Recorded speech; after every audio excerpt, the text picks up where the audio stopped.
नमस्कार दोस्तों। आज हम cell the unit of life पढ़ने जा रहे हैं।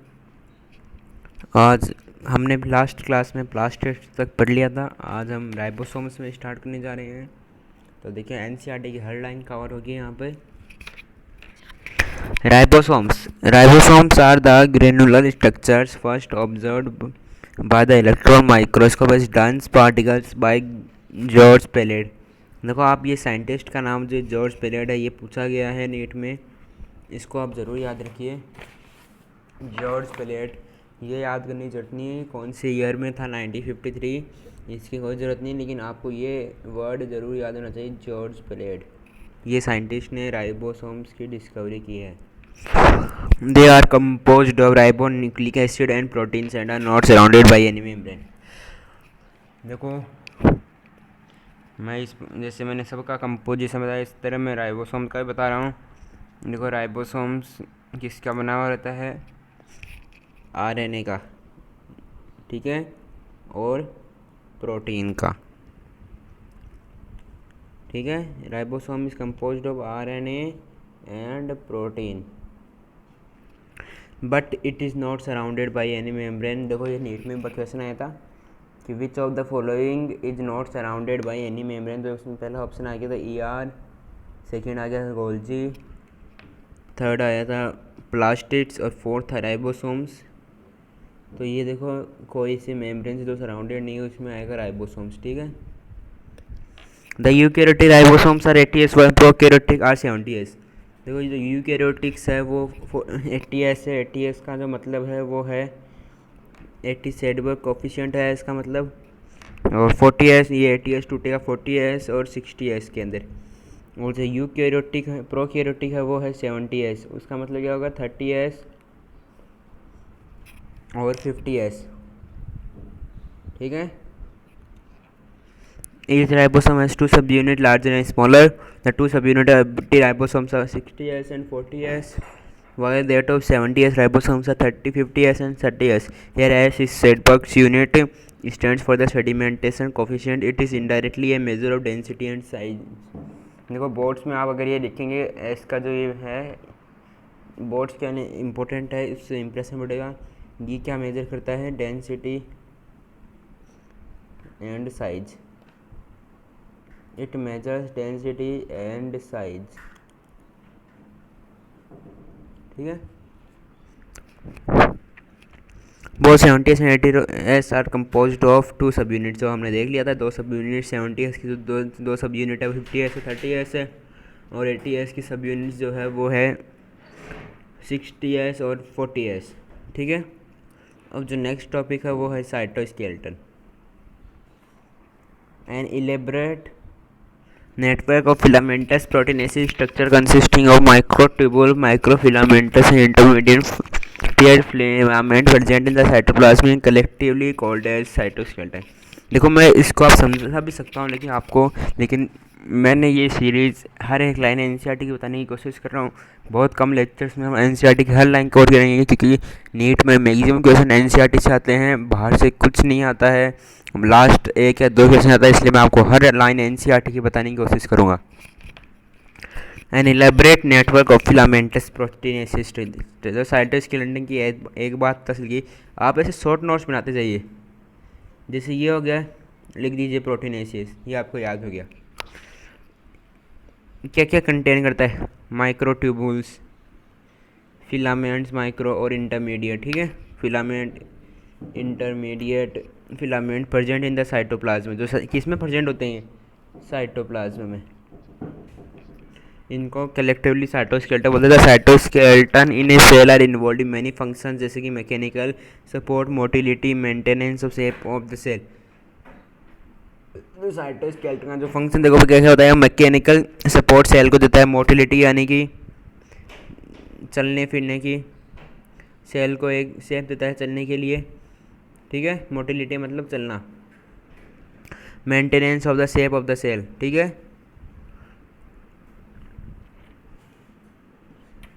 ये जो डायग्राम है सीलिया और फ्लैजिला का, पहले हम इनका पैराग्राफ पढ़ लेते हैं। सीलिया and flagella. Cilia singular xylem and flagella singulum flagellum are hair like outgrowths. वो आपको डायग्राम में दिख जाएगा, हेयर लाइक आउटग्रोथ होते हैं इनके कुछ इस तरह से.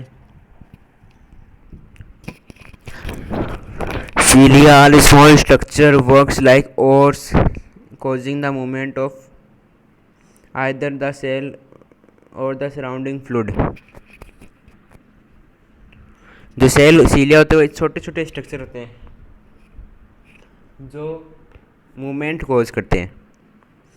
सेल का भी कर सकते, मूवमेंट ऑफ सेल आप याद कर लीजिए कि सेल के मूवमेंट को कोज के लिए सीलिया होता है. ठीक है, cilia is for the movement of cell. Is it remembered? ठीक है, cilia is the movement of the cell is made up for. Flagella comparatively longer and responsible for cell movement. जो फ्लैजिला होते हैं वो तो वो सीलिया से थोड़ी साइज में ज़्यादा बड़े होते हैं और वो मूवमेंट के लिए यानी कि सेल को जो चलने फिरने के लिए है वो फ्लैजिला होते हैं और सेल को एक मूवमेंट जैसे कि ऐसे चलाने के लिए होते हैं सीलिया. ठीक है, the prokaryotic bacteria also possesses flagella but these are structurally different from that of eukaryotic. जो प्रोकैरियोटिक के पास सीलिया और फ्लैजिला दोनों होते हैं, लेकिन जो प्रोकैरियोटिक का जो सीलिया होता है वो तो यूकैरियोटिक जैसा होता है, लेकिन जो प्रोकैरियोटिक जो फ्लैजिला होता है वो यूकैरियोटिक जैसा नहीं होता है. The electron microscope study of cilium और cilium of flagella show that they are covered with plasma membrane. जैसे कि हम डायग्राम में भी देखेंगे, जो ये यूकैरियोटिक जो सीलिया और फ्लैजिला है वो प्लाज्मा मेम्ब्रेन से कवर्ड होता है. ये इलेक्ट्रॉन माइक्रोस्कोप देखा तब आएगा, देखो आपको देखो दिख रहा होगा ये प्लाज्मा मेम्ब्रेन से कवर्ड है. जो ग्रीन कलर की जो आउटलेट है इसको ही है, ये प्लाज्मा मेम्ब्रेन से है कवर्ड. ये इंटरनल स्ट्रक्चर है, देखो diagrammatic representation of internal structure of cilia and flagella. Their core are called axoneme. देखो इनका जो कोर होता है उसको बोलते हैं axoneme. Possesses a number of microtubules running parallel to the wrong axis. The axonome usually has 9 doublets of radially arranged peripheral microtubules. Periphery देखो आपको सेंटर और पेरीफ्री के अंदर मैं डिफरेंस बताता हूँ. देखो एक तो होता है पेरीफ्री, ये तो होता है सेंटर और ये हो गया पेरीफ्री. जो इसकी जो मेम्ब्रेन है उसके पास में होता है उसको बोलते हैं पेरीफ्री, और जो इसे सेंटर में होता है उसको बोलेंगे सेंटर. ये तो हो जाएगा सेंट्रल और ये जो हो जाएगा ये होगा पेरिफ्री. तो ये डिफरेंस पता होना चाहिए. And a pair of centrally located microtubules. देखो रेडियली में तो देखो 9 स्पॉक्स होते हैं जिनको बोलते हैं एक्जिनोम्स. ये तो होते हैं रेडियल में, और सेंटर में एक माइक्रोट्यूब्यूल लोकेटेड होता है. Such an arrangement of axoneme microtubule is refer to 9+2 arrangement. Figure में है ये 9+2 अरेंजमेंट. देखो ये देखो 9 तो इसके स्पॉक्स हो गए, देखो ये देखो 2 अरेंजमेंट 9+2 अरेंजमेंट है. इसको पूरा देखेंगे अभी. The central tubules are connected by bridges and is also called as enclosed by central sheet which is connected to one of the tubules of each peripheral doublets by a radial spoke से connected है ये. Thus there are 9 radial spokes. The peripheral doublets are also interconnected by wrinkles. Both the cilium and flagella emerge from centrioles like called the basal bodies. देखो ये जो सीलिया flagella है वो दोनों एक सेंट्रोल से इमर्ज होते हैं जिसको बोला जाता है बेसल बॉडी. ठीक है, डायग्राम समझा देता हूँ मैं. देखो ये तो है इलेक्ट्रॉन माइक्रोस्कोप से बाहर से दिखता है, और ये इंटरनल स्ट्रक्चर देखिए ये है डायग्राम. आउटर होती है प्लाज्मा मेम्ब्रेन, और ये तो पेरिफेरल माइक्रोट्यूब्यूल से जो डबलेट्स में है इनको बोलेंगे एक्जिनोम. ठीक है, ये इंटरकनेक्टेड ब्रिज हुआ एक तरह से. ये सेंट्रल माइक्रोट्यूब्यूल है और ये रेडियल स्पोक है. देखिए ये वाला है स्पोक. देखिए ये जो भी इसके पास में लटक रहे हैं इनको रेडियल स्पोक्स बोलते हैं, और ये इनकी सेंट्रल शीट हो गई. ठीक है, और ये इनका जो अरेंजमेंट होता है वो 9+2 का होता है. इनको आप काउंट कर लीजिए, एक को 3 4 5 6 7 8 9, और ये 2 इनके हो गया सेंट्रल शीट के लिए, इसलिए इनका अरेंजमेंट 9+2 होता है. ये आपको इम्पोर्टेंट है 9+2 अरेंजमेंट. नेक्स्ट टॉपिक है सेंट्रोसोम एंड सेंट्रियोल्स. जो सेंट्रोसोम्स और सेंट्रियोल्स ये दो चीज़ें हैं, ये होती क्या है, इसके बारे में हम डिस्कस करते हैं। Centrosome is an organelle usually containing 2 cylindrical structures जिनको बोला जाता है सेंट्रियल्स। ये देखो 2 सिलेंड्रिकल स्ट्रक्चर होती है, उनसे बना हुआ रहता है, इस तरह से कुछ होता है ये, इनको बोला जाता है centrioles, centrosomes. They are surrounded by amorphous pericentriolar materials. ये एमोर्फस पेरिसेंट्रियल मटेरियल से होते हैं। एमोर्फस का मतलब होता है विक्स नहीं होता है। Both the centrioles in centrosomes lie perpendicular to each other. ये इसका स्ट्रक्चर बता रहा है कैसा होता है। इन विच एन ऑर्गेनाइजेशन, जैसे कि कार्ट व्हील होता है जो आपने देखा होगा, तो इस तरह से होता है, इस तरह से ये अरेंज्ड होते हैं। They are made up of 9 evenly spread peripheral tubule or tubuling protein. Each of the peripheral fibril is triplet. The adjacent triplets are also linked. The central part of the proximal region of the central is also proteinaceous called the hub, and the 9 which is connected to the tubules of peripheral triplets by radial spokes made up of protein, जो कि होते हैं 9 होते हैं. The centrioles form the basal body of cilia और flagella and spindle fibres that give rise to spindle apparatus during cell division in animal cells. तो ये centrosome है, ये सेम आपको जो इसका डायग्राम है उससे रिलेट कर लीजिए, जो हमें यहाँ पे आपको सीरियल और फ्रेजिला के दिखाया, देखो पूरा कार्टिकल के जैसे होता है ये, इसमें बस थोड़ा वैसे डिफरेंस है, लेकिन बाकी इसके जैसा ही है ये डायग्राम। अब देखो नेक्स्ट है न्यूक्लियस। न्यूक्लियस क्या होता है? Nucleus as a cell organelle was first described by Robert Brown. तो रॉबर्ट ब्राउन ने ही न्यूक्लियस के बारे में डिस्कवरी की थी सबसे पहले। और मैं आपको एक क्वेश्चन और पूछना चाहूँगा कि जो लिविंग सेल है उसकी डिस्कवरी किसने की थी? जल्दी से बताइए कि लिविंग सेल, जो हमने चैप्टर की स्टार्टिंग में पढ़ा था, लिविंग सेल की डिस्कवरी की थी किसने की थी? तो उसका जो आंसर आना चाहिए आपको hand to hand Antonie van Leeuwenhoek, ठीक है। और वहीं अगर हम डेड सेल की बात करें, कॉक सेल भी बोलते हैं जिसे, उसकी जो डिस्कवरी किसने की थी? वो की थी रॉबर्ट हुक ने। ये मैं ऐसे नहीं बता रहा हूँ, ये एग्ज़ाम पूछे जाते हैं इसलिए इम्पोर्टेंट है। ये रॉबर्ट ब्राउन ने डिस्कवर किया था इसको, और वो किस में 1831 में, जो इम्पोर्टेंट नहीं है। Later the material of the nucleus stand by the basic dye was given the chromatin name chromatin nucleus. जो यार न्यूक्लियस का जो मटेरियल था उसको एक बेसिक डाई से, एयोसिन से इसको स्प्रे किया था, स्टैंड किया था, जिसको फिर बाद में फ्लेमिंग ने इसका नाम दिया था क्रोमेटिन। तो पहले न्यूक्लियस का नाम देखो, दूसरा नाम फ्लेमिंग ने दिया है, वो है क्रोमेटिन, ठीक है। वापस देख लीजिए, ये डिस्कवरी वाला बहुत इंपॉर्टेंट, मैं इस पर ज़्यादा जोर इसलिए दे रहा हूँ। रॉबर्ट ब्राउन ने था वो, उन्होंने कॉक सेल जो कि डेड सेल की उन्होंने डिस्कवरी की थी। लिविंग हुक ने, एंटोनी वॉन लिविंग हुक ने लिविंग सेल की डिस्कवरी की थी। और रॉबर्ट हुक ने की थी डेड सेल की, और रॉबर्ट ब्राउन ने न्यूक्लियस की, एंटोनी वॉन लिविंग हुक ने लिविंग सेल की थी। और जो एक क्वेश्चन और बताता हूँ मैं, न्यूक्लियोलस, इसकी डिस्कवरी की थी एफ फोंटाना ने, ठीक है।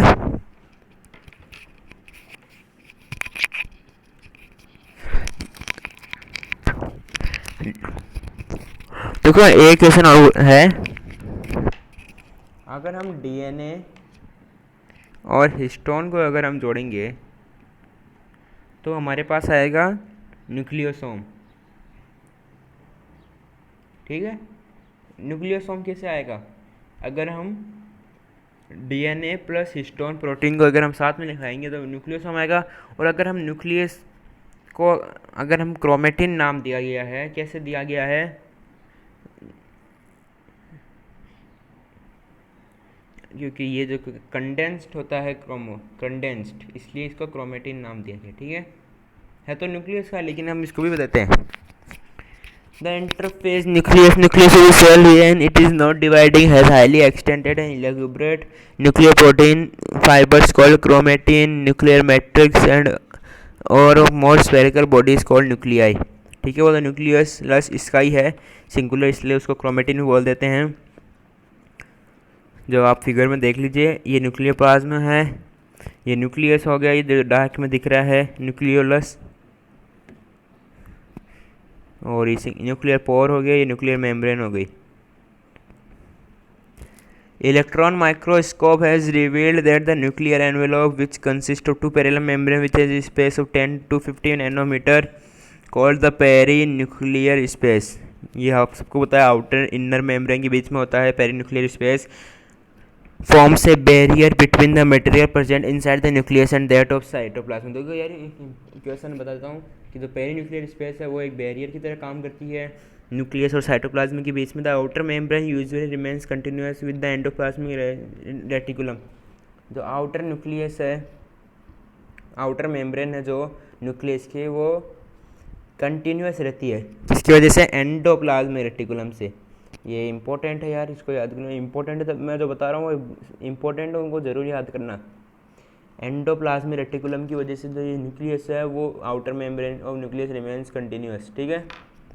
और ये एक राइबोसोम से बिहेव करता है। ये at the number of places the nuclear envelope is interrupted by minute pores which are formed by the fusion of its two membrane. देखो कुछ प्लेसेस पे जो न्यूक्लियर मेम्ब्रेन है वो देखो कुछ माइन्यूट पोर्स से इंटरप्टेड होती हैं, जो किससे फ्यूजन होती है, जो टू मेम्ब्रेन से फ्यूज होती है। The news nuclear pores are taken places through which movement of RNA protein molecule take place in both direction between the nucleus और साइटोप्लाज्म। देखो इस वजह से जो आरएनए और प्रोटीन का जो मूवमेंट है वो बोथ डायरेक्शन में हो सकती है न्यूक्लियस और साइटोप्लाज्म के बीच में, इसलिए इसके बीच में एक फ्यूज़न होता है। Normally there is only one nucleus per cell. एक न्यूक्लियस पर एक ही सेल होती है। जैसे हमको पता है, जैसे मैंने कोई भी सेल बना दी तो इस पर एक ही न्यूक्लियस दर्शाया जाता है। Variation in the number nuclei are also frequently observe. लेकिन कई कई में 2 भी हो सकती है, 3 भी हो सकती है। ये वेरिएशन होता है जो ऑब्जर्व किया जा सकता है। Can you recollect name organism that had one nucleus per cell? Some mature cells even lack nucleus. Example, erythrocyte of many mammals and sieve tube cells of vascular plant. Would you consider cell as living? देखो इनको living जरूर बोला जाता है अगर nucleus नहीं है तो इसकी वजह से भी। The nuclear matrix of the nuclear plasma. The nuclear matrix जो कि या फिर न्यूक्लियर प्लाज्मा जो आपको डायग्राम देखा था आपने अभी, कंटेंस द न्यूक्लियस न्यूक्लियोलस। देखो ये न्यूक्लियर प्लाज्मा है, contains the nucleus and chromatin. The nucleoli are spherical structure होती है present in the nucleoplasm. The content of the nucleolus is continuous within the rest of the nucleoplasm and as it is not a membrane bound structure। जो nucleolus है वो एकदम continuous होता है और ये कोई भी रेस्ट नहीं है, यानी कि न्यूक्लियोप्लाज्म, और ये कोई भी मेम्ब्रेन बाउंड नहीं होता है, मेम्ब्रेन इसमें नहीं होती है। It is a site for active ribosomal RNA synthesis. Nuclear plasma का जो वर्क होता है वो इम्पोर्टेंट है, एक्टिव राइबोसोमल आरएनए सिंथेसिस है। Larger and more numerous nuclei are present in cells actively carrying out protein synthesis. जितने ज़्यादा nucleus होंगे वो उतनी अच्छे से प्रोटीन सिंथेसिस करेंगे। You may recall that the interface cell के अंदर न्यूक्लियस है वो in district network of nuclear operating fibres होता है जिन्हें बोला जाता है chromatin. But during different stages of cell division cells show structural chromosomes in place of the nucleus. Chromatin contains DNA and some basic protein called histone. Some non histone protein are also called RNA. देखो एक चीज़ बताता हूँ, chromatin के पास में histone protein होता है और जो नॉन हिस्टोन प्रोटीन होते हैं उन्हें बोला जाता है आरएनए, ठीक है। ये चीज़ बहुत बेसिक है, इसको अच्छे से होनी चाहिए। सिंगल ह्यूमन सेल है approximately 2 metre long thread of DNA distribute among of 46 chromosome. देखो आपको पता है ह्यूमन के अंदर 46 क्रोमोसोम होते हैं 23 + 23 के हिसाब से। तो देखो एक इसके अंदर एक 2 मीटर का जो थ्रेड होता है जो डीएनए वो डिस्ट्रीब्यूट होता है इन सारे क्रोमोसोम्स में। यू विल स्टडी, ये तो 12th क्लास में है, एक चैप्टर उसके अंदर आएगा। Every chromosome visible only in dividing cell eventually essentially has a primary construction of the centromere on the side of its disc-shaped structure called kinetochores। देखो ये काइनेटोर्स कोर्स होते हैं, ये क्रोमोसोम है काइनेटोकोर्स के साथ दर्शाया गया है। सेंट्रोमियर होल्ड्स टू क्रोमेटिड्स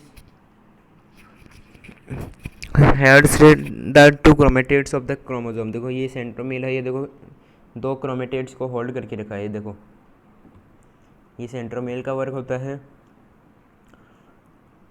अब देखो ये the metacentric chromosome has middle centromere forming two equal arms of the chromosomes. देखो मेटासेंट्रिक है, ये दोनों तरफ से इनका जो इक्वल है, देखो बेस इनके जो ये सेंट्रोमियर है एकदम बीच में, ऊपर से भी इनकी साइज़ बराबर है, नीचे से भी साइज़ बराबर है, इसलिए इसको मेटासेंट्रिक बोलते हैं। जो सब मेटासेंट्रिक क्रोमोसोम है centromere slightly away from the middle chromosome resulting in the one shorter और एक बिगर। ये जो होता है इसके अंदर देखो ये जो मेटासेंट्रिक है ये वाला, ये तो है, ये सब मेटासेंट्रिक है और ये मेटासेंट्रिक है। इसके अंदर दोनों के बीच में जो डिस्टेंस है, एक की शॉर्ट आर्म होती है और एक लॉन्ग आर्म होती है। और जो नेक्स्ट है देखो, in case of acrocentric chromosome the centromere is situated close to end forming one extremely short and one very long arm. देखो ये जो है थर्ड वाला जो डायग्राम है वो है एक्रोसेंट्रिक का। इसके अंदर जो सेंटर में बहुत पास में होता है, इसलिए एक वेरी शॉर्ट आर्म बनाता है और एक वेरी लॉन्ग आर्म बनाता है, ठीक है। और जो नेक्स्ट होता है टीलोसेंट्रिक, ये एक टर्मिनल सेंट्रोमियर होता है। तो ये टीलोसेंट्रिक है, इसके पास में देखो टर्मिनल सा ही है, इसलिए इसको टर्मिनल सेंट्रोमियर फॉर्म करता है ये। अब देखो जो नेक्स्ट पेज है ये अभी sometimes a few chromosomes have non-standing secondary construction at a constant location that gives the appearance of a small fragment called the satellite। जो कुछ क्रोमोसोम्स के पास में देखो नॉन स्टैंडिंग कुछ डाई, जैसे कि पहले हमने शुरुआत में देखो मैंने आपको पढ़ाया था कि एक उसको स्टैंड किया जाता है, वो आपको मैं निकाल के दिखाता हूँ अभी। देखो ये यहाँ पर ये स्टैंड करते हैं बेसिक डाइस से, उनको हम क्रोमेटिन नेम देते हैं। तो अब हम आगे जो पढ़ेंगे उसके जो न्यूक्लियस है कुछ को स्टैंड नहीं करता है क्रोमेटिन से, तो नॉन स्टैंडिंग सेकेंडरी कॉन्स्ट्रक्शन कुछ लोकेशंस पर ये एक स्मॉल फ्रेगमेंट का जैसे अपेरेंस देते हैं, जिनको बोलते हैं सैटेलाइट। देखो लास्ट में बच्चे जोश में आके इस चीज़ को छोड़ जाते हैं, लेकिन आपको याद रखनी है कि जो सैटेलाइट होती है वो क्या होती है, जहाँ पर जो न्यूक्लियस है वो स्टैंड नहीं होता बेसिक डाइस से। जैसे स्टैंड होता है तो उसे हम क्रोमेटिन नाम देते हैं, लेकिन कुछ जगह स्टैंड नहीं होता, जो छोटी जगह से फ्रेगमेंट्स बनाते हैं उसका बोलते हैं सैटेलाइट। अब जो लास्ट टॉपिक है micro bodies, last but not the least, many membranes bound minute vesicles. बहुत सारे मेम्ब्रेन्स से बाउंड एक छोटा सा वेसिकल होता है, इसे माइक्रो बॉडीज बोलते हैं। और ये कंटेन करता है वेरियस एंजाइम्स, जो कि बहुत प्लांट्स हो चाहे एनिमल्स बहुत के अंदर प्रेजेंट होता है। तो ये चैप्टर था माइक्रो बॉडीज़ के बारे में बता देता हूँ वापस कि ये बहुत सारे मेम्ब्रेन को होल्ड करके टुगेदर एक माइन्यूट वेसिकल होता है, और इसके पास बहुत सारे एंजाइम्स होते हैं जो बहुत प्लांट और एनिमल के अंदर हेल्प करते हैं। तो यार ये चैप्टर था। Thanks for watching the video.